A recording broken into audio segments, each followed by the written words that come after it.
அனைவருக்கும் வணக்கம். தமிழ் கடவுளாகிய முருகப்பெருமானுக்கு தமிழ்நாட்டுல அறுபடை வீடு இருப்பது நம்ம எல்லோருக்குமே தெரியும்.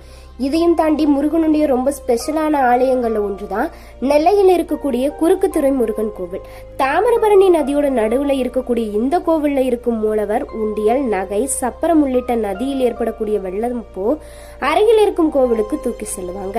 வெள்ளம் வடிந்த பிறகு கோவிலை சுத்தம் செய்து திரும்பவும் கொண்டு வந்து வைப்பதை ஒரு வழக்கமா வைத்திருக்காங்க. 17ஆம் நூற்றாண்டுல நாயக்க மன்னரால தாமிரபரணி ஆற்றின் நடுவுல கட்டப்பட்ட இந்த கோவில் கடந்த 300 வருடங்களுக்கு மேல கடுமையான பல வெள்ளப்பெருக்கு சந்தித்து வருது.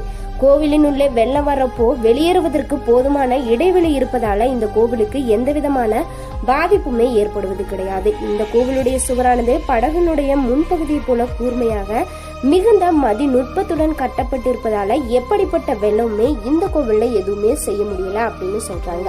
வீடியோ பிடிச்சிருந்தா மறக்காம சேனலை சப்ஸ்கிரைப்